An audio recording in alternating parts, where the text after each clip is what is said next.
Agradecemos a The Ashton Family Foundation, Dorothy Nielsen y al Centro Laura J. Wills para estudios del Libro de Mormón. El Instituto de Becas Religiosas Neil A. Maxwell, en asociación con los estudios religiosos de la Universidad de Brigham Young y BYU Broadcasting, presentan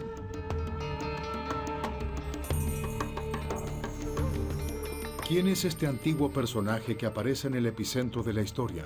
¿Es un gran maestro? ¿Un revolucionario? ¿Un profeta? ¿O es realmente el Hijo Divino del Padre Divino? El Salvador del mundo. Buscando contestar estos interrogantes, muchos estudiosos han puesto de lado la divinidad de Jesús y han separado al hombre mortal de aquel Jesús de fe, el Hijo de Dios.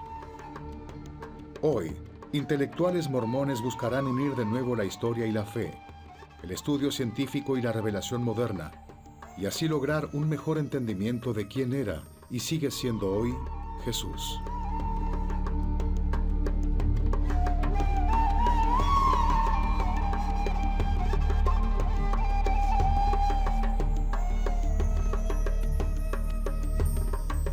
El Mesías. He aquí el Cordero de Dios. Imágenes de María y el pequeño Jesús por mucho tiempo han matizado nuestra noción de cómo fue el nacimiento del Salvador. Sin embargo, debido a las variaciones en las narraciones del Nuevo Testamento, algunos eruditos desafían la visión tradicional de su nacimiento. Otros, sin embargo, ven en estas diferencias oportunidades para obtener un entendimiento más claro del nacimiento y juventud del Salvador, de cómo Él, el Mesías mortal, comienza su ministerio terrenal. ¿Conoces tú la condescendencia de Dios? Nacimiento y niñez.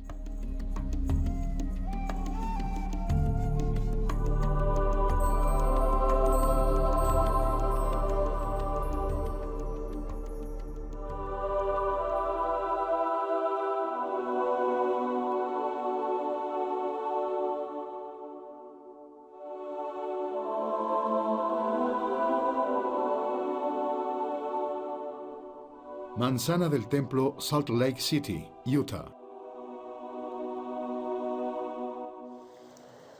Los cristianos hemos venerado por largo tiempo la historia del nacimiento de Cristo. La hemos amado más allá de lo imaginado. La Navidad está ahora repleta de tradiciones y leyendas. Pero encima de todo esto, permanece la buena nueva del amor de Dios y el cumplimiento de la profecía bíblica. El nacimiento milagroso de Jesús es considerado por los cristianos de todo el mundo como un hecho en el epicentro de la historia.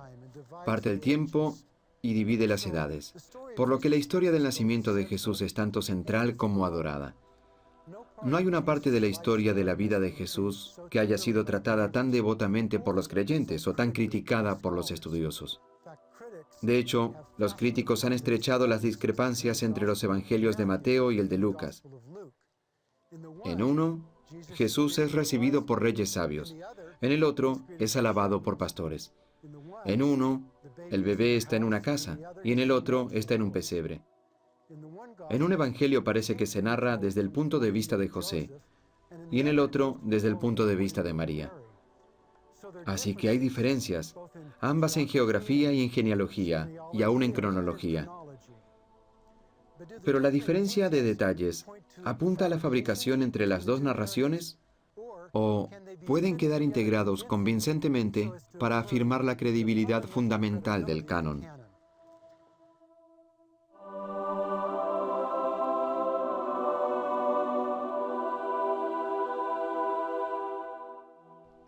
Afortunadamente, en Navidad continuamos rodeados de regalos y recuerdos del nacimiento de Cristo.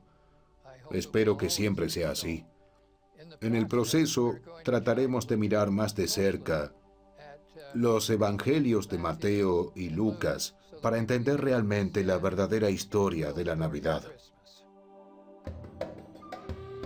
Reconciliando, Mateo y Lucas. Y dará a luz un hijo y llamarás su nombre Jesús, porque él salvará a su pueblo de los pecados. Mateo 1:21. Y he aquí concebirás en tu vientre y darás a luz un hijo y llamarás su nombre Jesús. Este será el grande y será llamado Hijo del Altísimo. Lucas 1:31-32. Una de las grandes bendiciones de leer las Escrituras acerca del nacimiento de Cristo es que ellas son bastante familiares. Y es también una de las desventajas. La gente a menudo las lee sabiendo lo que va a pasar, y no siempre con el sentido de lo que realmente está allí. Las Escrituras dicen en Lucas: y aconteció que, estando ellos allí, una vez más pienso que acabamos de leer esto en la hermosa prosa de la versión Reina Valera. Pero, ¿qué tanto estuvieron allí mientras allí estaban? ¿Cuánto tiempo habían estado en Belén antes de que llegara el día de dar a luz? ¿Llegaron acaso de noche? A menudo animo a mi propia familia, en nuestras lecturas, a hacer una pausa y simplemente cavilar algunas de las palabras, a detenernos realmente en los detalles que las Escrituras nos dan y a hacer algunas preguntas, a preguntarle al texto acerca de lo que sabemos y tal vez de lo que no sabemos, y a imaginar que nosotros mismos vamos a contestar. Una de las cosas que es importante entender en los evangelios es que están interconectados. No son 3 o 4 relatos separados acerca de Jesús. Y una de las cosas que podemos entender como eruditos es que es muy claro que Mateo, Marcos y Lucas se prestaron el uno del otro. Y es como armar un rompecabezas intentando descubrir quién fue la fuente y quiénes los responsables de pedir prestado.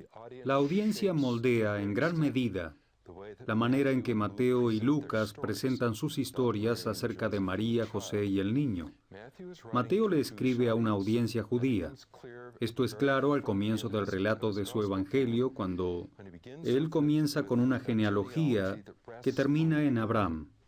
Iniciando la historia de su nacimiento, Mateo nos da una genealogía de Jesús, la cual es muy simbólica. Hay 3 conjuntos de 14 generaciones, empezando con Abraham y terminando con Jesús. El empezar la historia con Abraham trae un gran simbolismo. Quien mira el Evangelio de Mateo ve rápidamente esa estructura simbólica. De hecho, él está tratando de responder a la pregunta de sus amigos judíos. Bien, si Jesús fue el Mesías, ¿por qué no lo reconocimos? ¿Por qué no fue obvio para nosotros? Mateo parece una antigua biografía en toda la extensión de la palabra, mientras que Lucas no lo es. Como algunos eruditos lo han sugerido, la de Lucas es una narración histórica, demarcando la historia de la salvación, y él lo hace utilizando una prosa histórica. Así que en Mateo tenemos una biografía enfocada en Jesús y en Lucas, una narrativa histórica que cuenta la historia de Jesús, pero aportando una abundante cantidad de evidencia adicional que sugiere que Él es el Mesías prometido. Lucas escribe para clarificar que los cristianos pueden ser judíos, pero ellos tienen un marco de referencia completamente diferente. Uno de los factores a los que Lucas continuamente hace referencia, particularmente en los capítulos 1 y 2, es al hecho de que aquellos que están asociados con la apertura de esta historia respetan la ley. Es un tema que se presenta una y otra vez continuamente en los capítulos 1 y 2, que de acuerdo con la ley, estas personas son respetuosas y obedientes. Si tenemos que escoger entre los 2 relatos del nacimiento, los de Mateo y de Lucas, la mayoría de los académicos creyentes se irían con Mateo y descartarían a Lucas por ser históricamente confiable por muchas razones. Yo creo que es posible poner estas 2 historias a la par y encontrar coherencia en ellas. Mateo enfatizando a Jesús como un rey davídico y Lucas enfatizando a Jesús como el hombre de todos los hombres, quien desciende no solamente de Abraham, sino que va más allá del mismo Adán.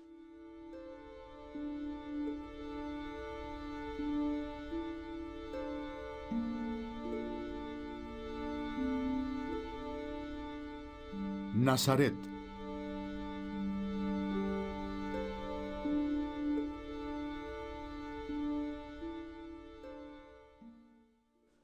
Nadie sabe realmente toda la historia, lo cual creo que es una gran lección de por qué no debemos juzgar a otros, porque en verdad no sabemos. Cuando María deja Nazaret para ir a visitar a su prima Elizabeth y regresa, ella ya está embarazada. Y muy probablemente dio mucho de qué hablar en la aldea de Nazaret. Cuando María regresa a la pequeña aldea de Nazaret. Su vida nunca sería la misma. Y como en todos los pequeños pueblos, todos saben los asuntos de todos, y pienso que ese fue el mismo caso con María. Así que cuando ella regresa de visitar a su prima Elizabeth, de acuerdo a la tradición, al sur de Jerusalén, en la región de Ein Kerem, ella regresa y está esperando un niño.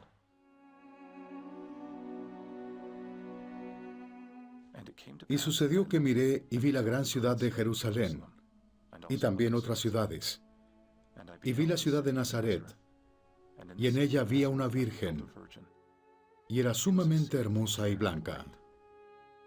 Y ocurrió que vi abrirse los cielos, y un ángel descendió y se puso delante de mí y me dijo, Nefi, ¿qué es lo que ves?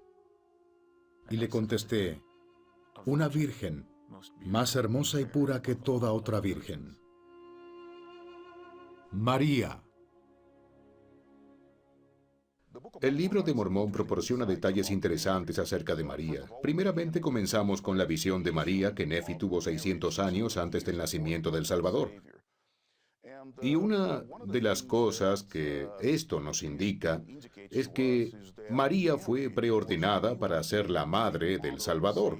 Este no fue un acontecimiento fortuito que tuvo lugar al momento del nacimiento del Salvador. Nefi describe a María y usa terminología que el profeta José Smith traduce a principios del siglo XIX como sumamente hermosa y blanca. Y en nuestro siglo XXI, en lenguaje normal, miramos esto y finalmente decimos, ¿qué quiere decir eso de que era hermosa y era blanca?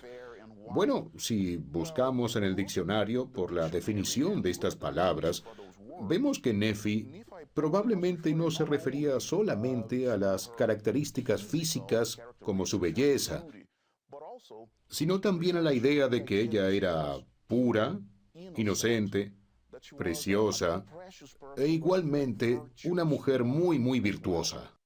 Originalmente fue una pregunta. El Espíritu le pregunta a Nefi en el versículo 10, ¿qué deseas?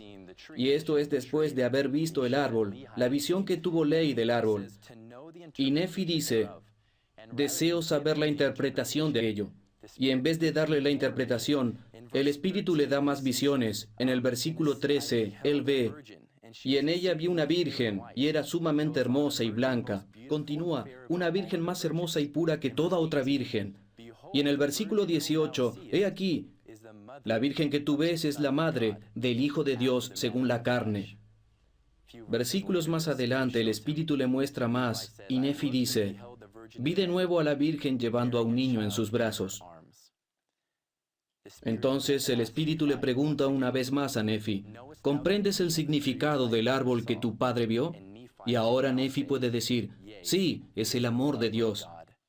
Encuentro muy interesante que en vez de mostrarle la interpretación del árbol, él le enseñó acerca de María, la madre de Jesucristo. Anunciación.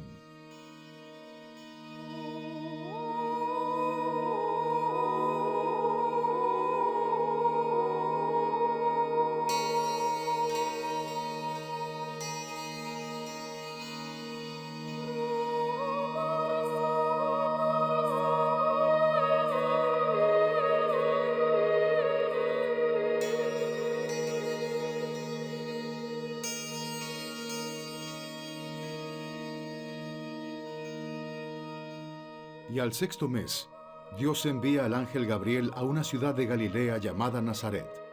Lucas 1:26. Cuando Gabriel visita a María, el sentimiento que se tiene de toda esta historia es diferente de cuando él se le aparece a Zacarías. Zacarías estaba temeroso.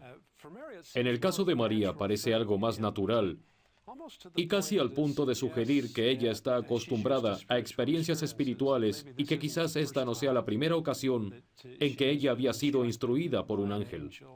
Aquí está una joven mujer de poca trascendencia, sin título alguno, que recibe la visita de un ángel, quien le anuncia que ella será la madre del Hijo de Dios. Y su respuesta demuestra una gran fe. ¿Cómo será esto? Porque no conozco varón. Lo que no entendía es cómo sería posible siendo virgen. Me impresiona la fe y la devoción de María. Ni una sola vez ella dice, esto no puede suceder. Ella sabe que va a pasar y se somete en total obediencia, fe y devoción a la voluntad del Padre.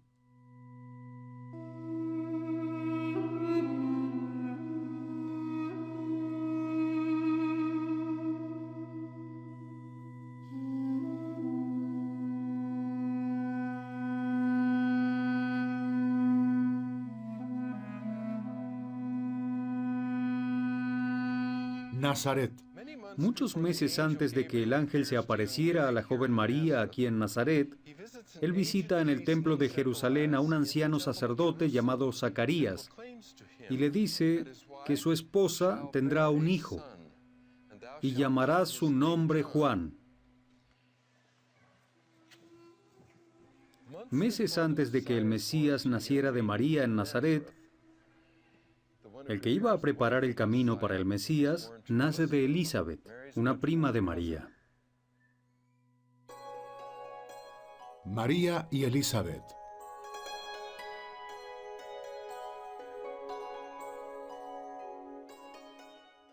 En aquellos días, levantándose María fue a la montaña con prisa, a una ciudad de Judá, y entró en casa de Zacarías y saludó a Elizabeth. Y aconteció que cuando oyó Elizabeth la salutación de María, la criatura saltó en su vientre. Y Elizabeth fue llena del Espíritu Santo, y exclamó a gran voz y dijo, Bendita tú entre todas las mujeres, y bendito el fruto de tu vientre.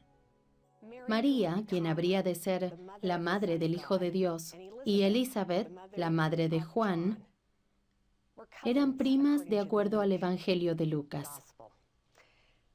Ellas se debían conocer. Debieron tener oportunidades de relacionarse. Elizabeth, después de muchas décadas, finalmente tendría un hijo.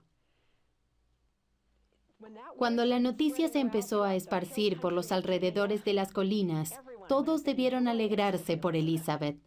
Este debió ser un día glorioso y memorable. El hecho de que María descubriera que ella también tendría un hijo pudo haber sido igualmente gozoso si el Espíritu le hubiera dado a entender que este glorioso nacimiento significaría para ella y para todo el mundo.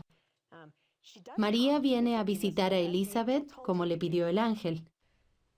Elizabeth, una mujer anciana, a una edad bien avanzada para tener hijos, se encuentra con María, esta joven, más joven de lo que creemos. María. No me lo puedo imaginar. María debió haber tenido un pequeño desasosiego. ¿Cómo es que, si ella no se lo ha contado a nadie, Elizabeth se entera de que no es la única que está embarazada? Y en lugar de reprender a María diciéndole, ¿qué es lo que has hecho? Esto no está bien. Elizabeth empieza a alabar a Dios y le dice, ¿por qué se me concede esto a mí? Que la madre de mi Señor venga a mí. ¿Cómo supo esto Elizabeth? María no se lo dice. No hay evidencia de que ningún ángel se le haya aparecido a Elizabeth. Ella muy claro nos lo dice. El Espíritu Santo le ha hablado a través de su hijo aún por nacer, Juan, un Elías, un precursor, cumpliendo ya con su trabajo, testificando que el Hijo de Dios está a punto de nacer. En ese momento memorable, usted ve la mano de Dios en esas dos mujeres. No hay un tiempo o un lugar más brillante, más glorioso en la tierra que lo que vemos pasar en ese exacto momento. María y Elizabeth tienen en sus vientres el futuro de todos nosotros.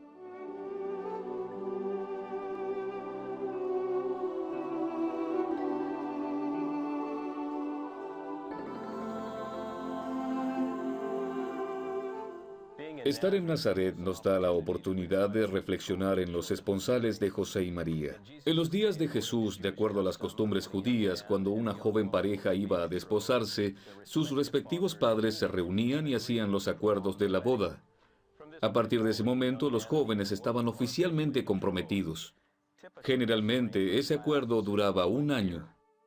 Y estando la boda ya cerca, las mujeres de ambas familias se reunían con la joven para intercambiar presentes, dar consejos y celebrar. Es muy improbable que José y María hayan disfrutado mucho o algo de estos momentos de celebración. Cuando decimos que José y María probablemente no disfrutaron de momentos de felicidad desde el momento de su matrimonio formal, después de sus esponsales, hasta la llegada de su hijo primogénito, creo que lo decimos literalmente, que no hay mucha felicidad en términos de las condiciones sociales, en términos de las costumbres normales de aquellos días, pero probablemente hubo mucha felicidad en las cortes de lo alto. José. Me gusta creer que José creyó todo lo que María le dijo. Sin embargo, él es un carpintero, un hombre práctico, y obviamente pensó por largo tiempo lo que debía hacer. Ellos estaban desposados, que es lo mismo que estar casados. Seguramente pensó en un divorcio para mantener todo en privado. Privado en este caso significa íntimo, no era un divorcio público, pero era algo en lo que él pensó para salvarla de la pena de muerte. Ahora el Señor interviene a través del ángel para fortalecer a José. Él sabe qué camino seguir y que será protegido, pero por encima de todo, que María será protegida. Me gusta el relato de Mateo. Como en el versículo 19, él llama a José un hombre justo, porque él no estaba dispuesto a hacer de ella un oprobio público. Fue consciente de dejarla en privado. Y es interesante el ver que tan solo el pensamiento de dejarla le causaba pena. Y pensando él en esto, he aquí que un ángel del Señor se le apareció en sueños y le explicó exactamente quién sería este niño y cuál sería su papel y el de María. Y a causa de esta experiencia, él cambió completamente y después de la visita del ángel, él se vuelve 100% cumplidor de los mandamientos del Señor y leal a la que sería su novia. Viaje a Belén.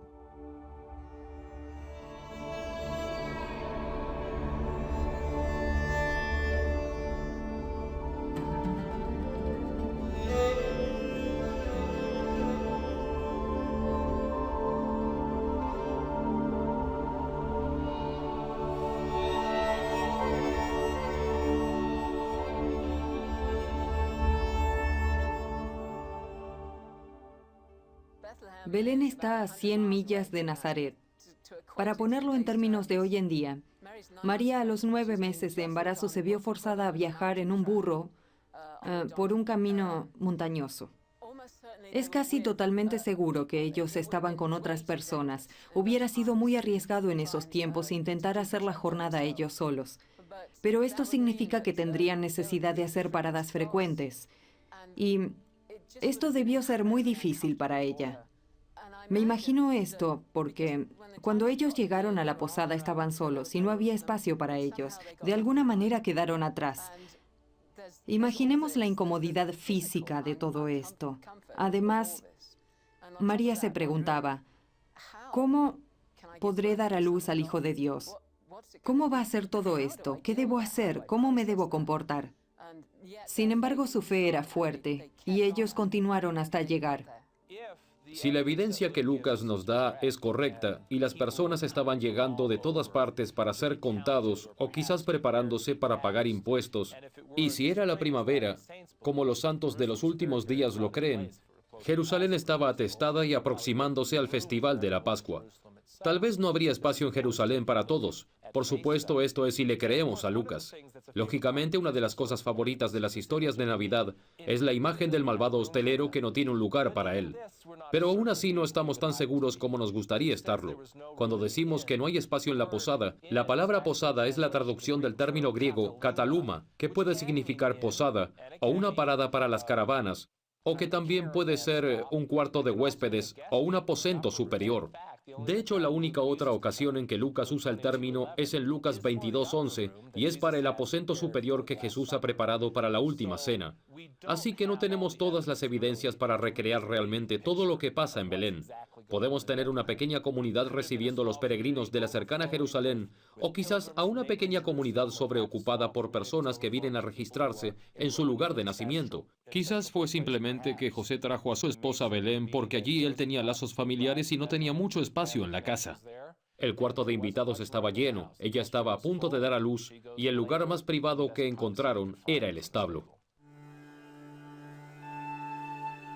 Los pastores. Y había pastores en la misma región que velaban y guardaban las vigilias de la noche sobre sus rebaños. Lucas 2:8.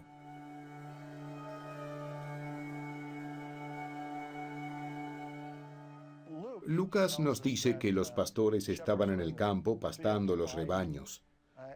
Eso nos hace asumir que era primavera. Esta escena es típica de primavera, porque ellos estaban apacentando las ovejas y hay alguna preocupación y atención adicional. Se ha contemplado la posibilidad de que estuvieran cuidando los rebaños del templo. Y por supuesto, siendo para el sacrificio, estos deberían estar sin imperfecciones, así que habría un cuidado adicional en el proceso del pastoreo para estar seguros de que ninguno sufriría daño, que iban a estar protegidos.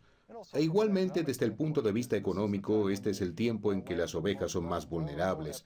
Así que aparentemente no tenemos los jóvenes tradicionales que cuidan los rebaños, sino quizás hombres veteranos, maduros, experimentados, porque es un asunto económico, un asunto de religión.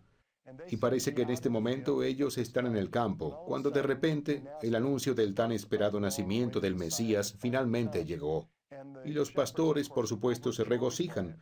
A menudo pienso que si de hecho ellos eran pastores del templo, ¿cuánta riqueza simbólica tiene esta historia?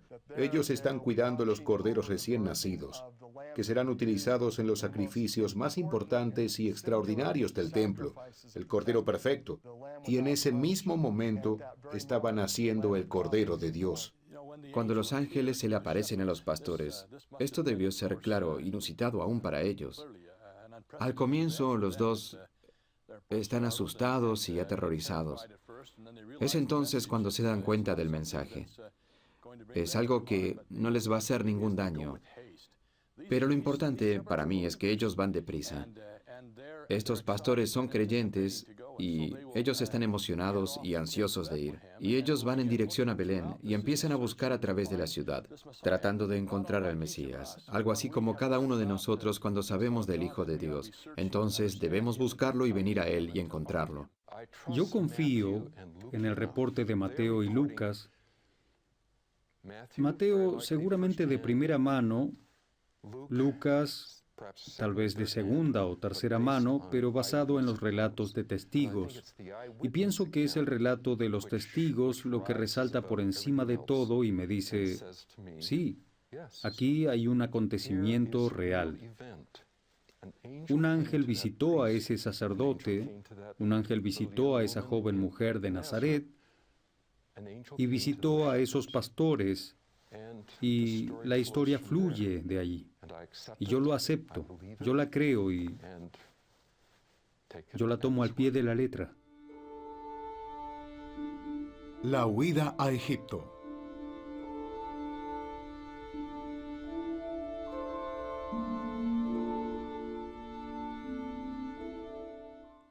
He aquí un ángel del Señor se le apareció en sueños a José diciendo, levántate y toma al niño y a su madre y huye a Egipto, y quédate allí hasta que yo te lo diga, porque acontecerá que Herodes buscará al niño para matarlo. Y él despertando tomó de noche al niño y a su madre y se fue a Egipto. Herodes entonces, cuando se vio burlado por los magos, se enojó mucho y mandó matar a todos los niños menores de 2 años que había en Belén y todos sus alrededores.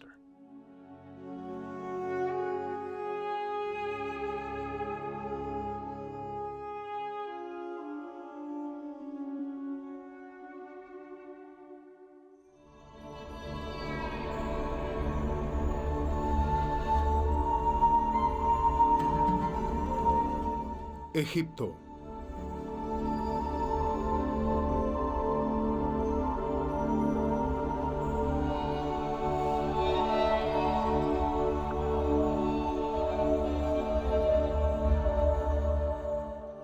Egipto es diferente de cualquier país del mundo.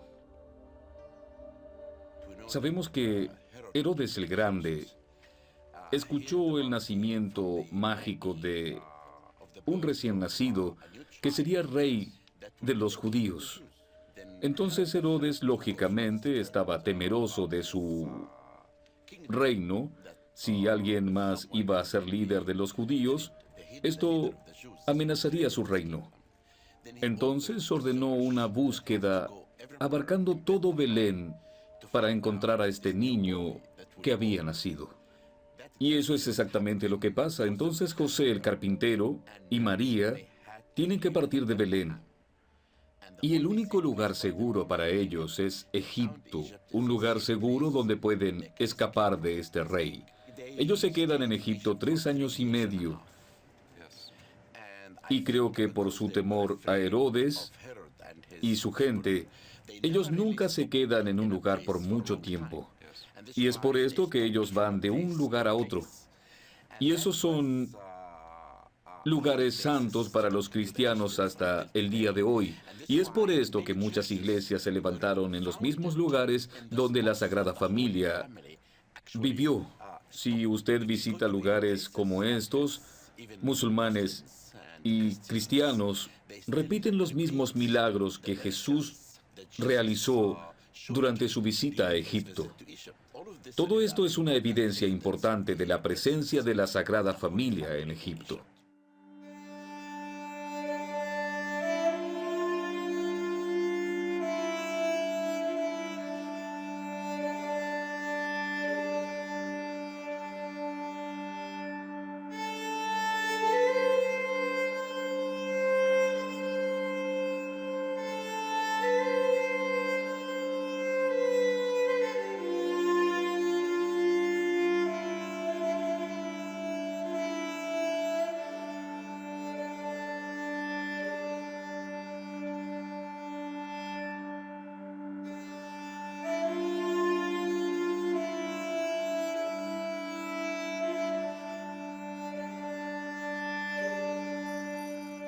Iglesia de la Santa Virgen, Cairo, Egipto. James E. Talmage sugiere que la presencia de José y María en Belén con su hijo podría crear interrogantes. Y ya sabemos que Herodes tenía sus antenas puestas. Y además, hay gente que sospecha de este infante. Además, ya había dado de qué hablar. Pasó el incidente del templo con Zacarías, cuando la gente notó que él había estado adentro más de lo acostumbrado, y después sale pero no puede oír ni hablar. Y además hay rumores en Belén donde hay pastores que vieron una manifestación angelical. Luego, en la ocasión en que hicieron la ofrenda de sacrificio por su nacimiento, ambos, Simeón y Ana, sufren experiencias interesantes cuando se encuentran y hablan en el templo con José y María cuando ellos traían el niño. De manera que ya hay un rumor en la sociedad de que algo está pasando con este niño. Y eso, de hecho, permite que fuerzas se alineen en contra de Jesús. Ellas son parte de este mundo, pero hay otras fuerzas extrañas que se alinean contra él, fuerzas que forman parte del mundo invisible. Y de algún modo, estos dos mundos empiezan a golpear a José y a María. Ellos aún no saben todo lo que está pasando, pero más adelante en los evangelios se aclarará todo lo que está sucediendo.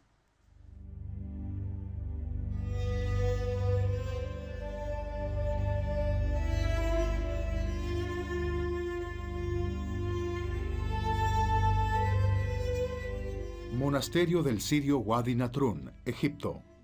Estamos aquí en el monasterio sirio ubicado en el desierto occidental de Egipto, que está dedicado parcialmente a la visita de María, José y Jesús, quienes se dice atravesaron esta área durante su huida del rey Herodes. El periodo inicial de la vida de Jesús, comprendido entre el tiempo en que sus padres le traen a Egipto y el inicio de su ministerio a la edad de 30 años, está cubierto de silencio, invitando así a la especulación y confusión. Al igual que con cualquier investigación en la vida de Jesús, uno puede encontrar respuestas en los textos de los evangelios y en trabajos de autores contemporáneos, tanto cristianos como judíos, tales como Filo y Josefo.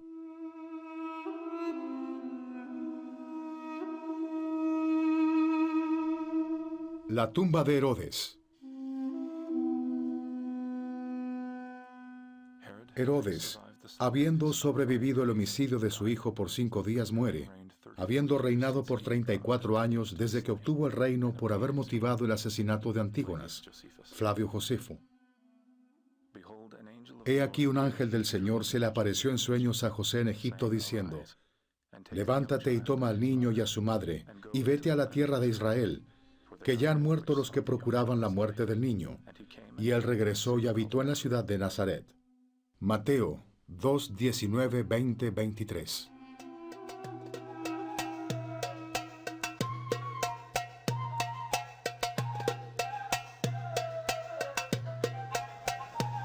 Nazaret.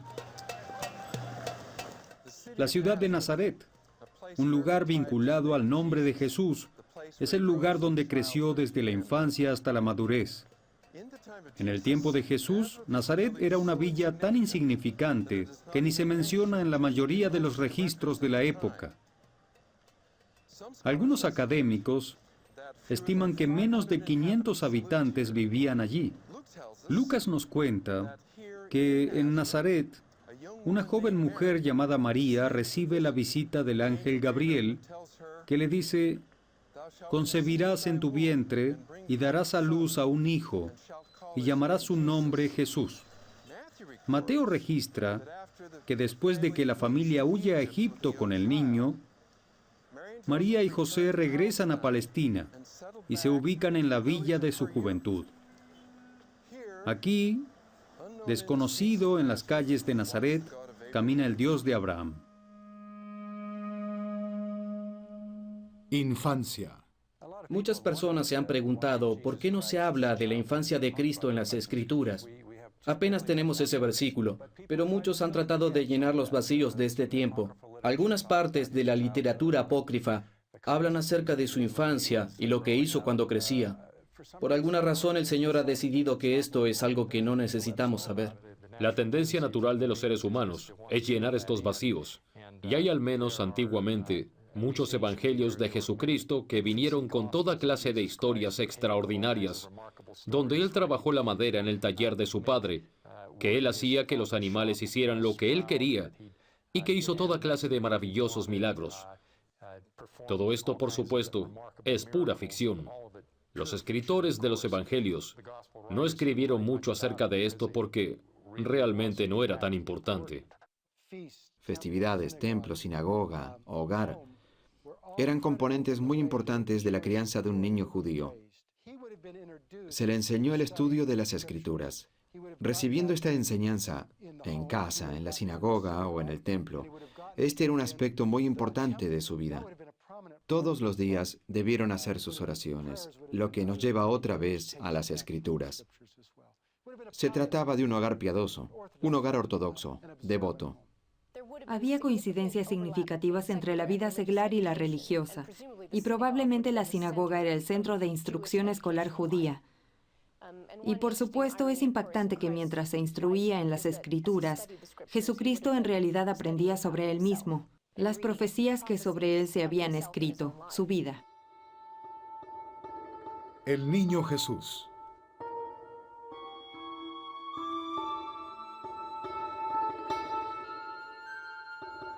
El jardín Orson Hyde, Jerusalén. La única evidencia sólida de las Escrituras que tenemos concerniente a la juventud de Jesús sucede en el antiguo templo.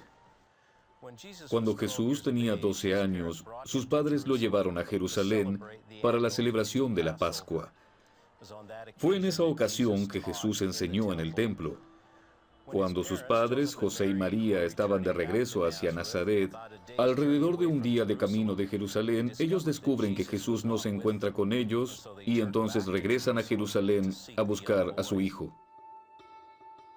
Bien, ellos han estado viajando por un día en una caravana de Galileos desde Jerusalén, de regreso de la fiesta de Pascua hacia Galilea. Y finalmente se enteran de que Jesús no está ahí. Me los imagino buscándolo desesperadamente, pero creo que había, adicionalmente, un poco más de presión, porque él no era un niño cualquiera, no era solamente su amado hijo, pero era igualmente el unigénito del Padre. Esto es lo que Lucas nos dice. Y aconteció que 3 días después lo encontraron sus padres en el templo, sentado en medio de los doctores de la ley o de los maestros, oyéndolos y preguntándoles.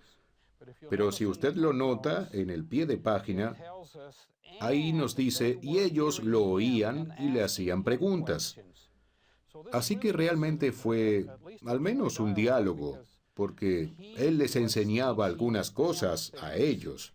De hecho, sospecho que alguna de estas enseñanzas que él les dio como un niño de 12 años fueron las mismas enseñanzas básicas que unos 20 años más tarde ellos oirían de este milagroso hombre de Nazaret que les estaba causando tanto dolor y ansiedad.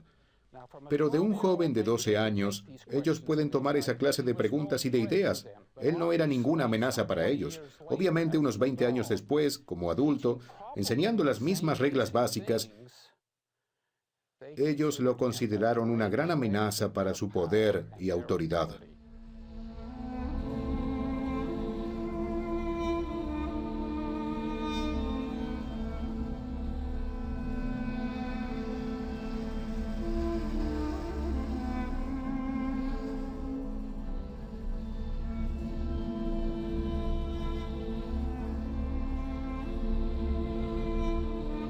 Y todos los que le oían se asombraban. Lucas 2:47. Cuando María y José entraron al templo, ellos le reprobaron firmemente cuando María dice, ¿por qué nos has hecho esto?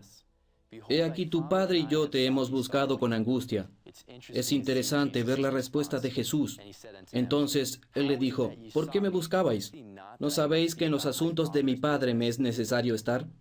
De esta respuesta podemos deducir 2 cosas. Número 1, Jesús le recuerda a María que él no es el hijo de José, sino el Hijo de Dios en el cielo. Y él recuerda que, número 2, él reconoce su potencial divino. Él entiende su papel en el plan de salvación, aún a sus 12 años de edad.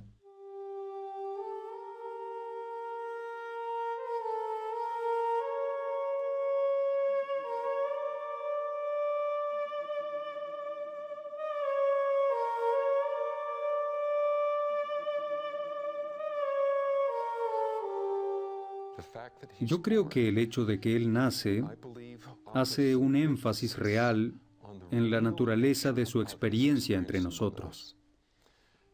Que Él no haya venido y vivido en esta vida como un espíritu, como una persona que no siente como nosotros sentimos, que no ve como nosotros vemos, que no siente como yo siento, sino que es afectado así como yo soy afectado por los eventos y todas las otras cosas que afectan mi vida, hace que para Él todo sea tan real como lo es para mí.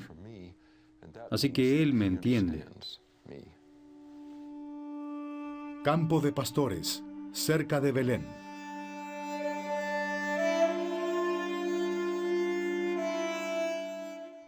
Las extraordinarias circunstancias que rodearon el nacimiento de Jesús preparan el escenario para la extraordinaria vida que le seguiría, porque así como el profeta Isaías escribe sobre el niño que entre nosotros ha nacido, el aumento de su dominio y la paz no tendrá fin sobre el trono de David y sobre su reino, disponiéndolo y confirmándolo en juicio y en justicia desde ahora y para siempre.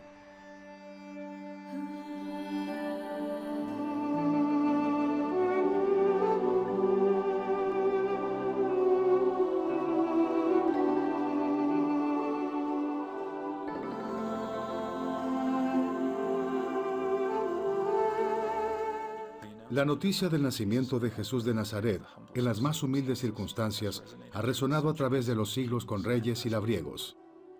Diversas culturas alrededor del mundo miran esta historia y se ven ellos mismos. Y aun cuando poco se sabe acerca de su infancia ni de su juventud, el relato del niño Jesús enseñando a los maestros del templo apunta el curso del camino que el Salvador tomaría para establecer su reino en esta tierra. El Mesías. He aquí el Cordero de Dios.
BYU Broadcasting.